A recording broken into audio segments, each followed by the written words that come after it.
I occasionally think how quickly our differences worldwide would vanish if we were facing an alien threat from outside this world. And yet, I ask you, is not an alien force already among us? Looks like you got an object right in front of you, Mark. Can you look out there? Discovery, we're sending you an orbiter state vector. Sparkling bed of diamonds out there. A real picture, or are we just getting some video fuzz?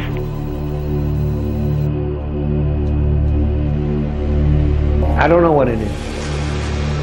That one is really impressive. There are, on the other side of the coin, at least 5 proofs that the objects were not ice particles, therefore spacecraft. And they were either extraterrestrial or terrestrial, obviously.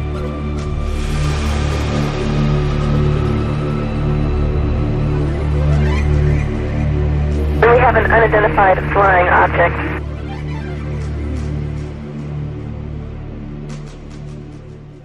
For over 2,000 years, humankind has speculated that it is not alone in the universe. But it wasn't until September 1959 that American astronomers first put forward a practical, technically feasible proposition to search the cosmos for life forms other than ourselves.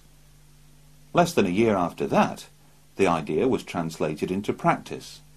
Since then, SETI, the search for extraterrestrial intelligence, has fired the imagination of millions around the world. However, the practicalities of SETI make the proverbial search for the needle in the haystack pale into insignificance. In fact, it's been calculated the quest is more akin to delving for a 2-inch bodkin in a haystack 35 times the size of Earth. All sky surveys up to a distance of 70 million light-years made at Harvard, Buenos Aires and Ohio since the 1970s have failed to detect any evidence of omnidirectional transmissions.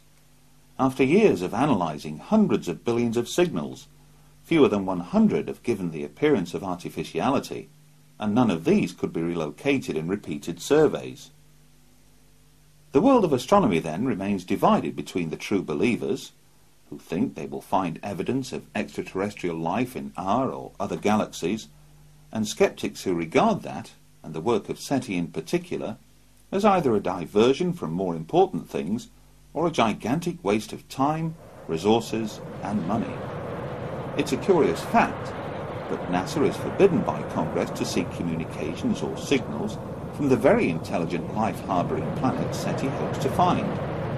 NASA is forbidden, therefore, to spend its time, resources and money on seeking out contact with extraterrestrial intelligence. But what if that extraterrestrial intelligence were to establish contact with NASA, directly or indirectly? What then? And where does NASA and its US Congress stand when it comes to UFOs?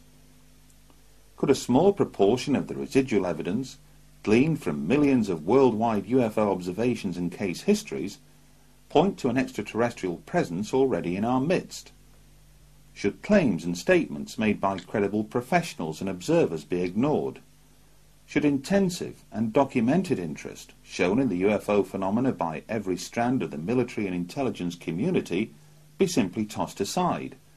Should countless photographs and film footage taken of the phenomenon over the years be looked upon as worthless? Should radar tapes, which have recorded the phenomenon on 400 occasions, be deemed as flawed?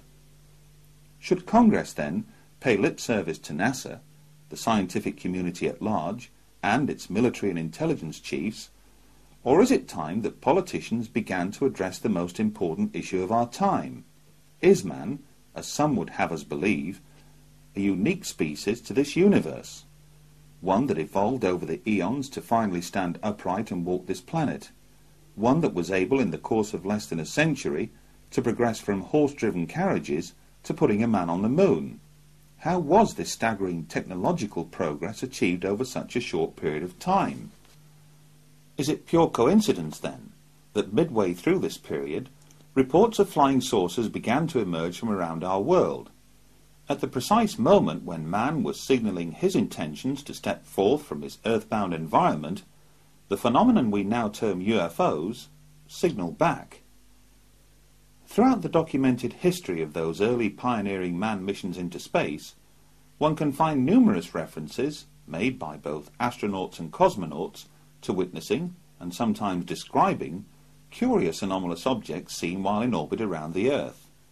John Glenn likened these to fireflies, and for a time NASA actually believed they had stumbled across living critters, according to one of its retired astronauts, Scott Carpenter. The years went by, and with each passing decade there appeared no let-up in reports of UFO activity. But in the late 1980s, those reports took on far greater significance with the arrival of the camcorder. In the space of a few short years, what was once regarded as an extremely rare event, to capture a UFO on film, has now become commonplace. And while a sizable proportion of that video footage leaves most unimpressed, like the phenomena itself, a small residue of what remains can be termed impressive. In July 1991, millions of people throughout Mexico stared skywards to observe a solar eclipse. That day, several UFOs appeared in those same skies. Skeptics would later conclude that these were nothing more than planets or stars, but the video evidence, recorded independently at several different locations, suggested otherwise. Much has been said, written and claimed as to why more UFOs have emerged from Mexico than any other nation on the planet during the 1990s.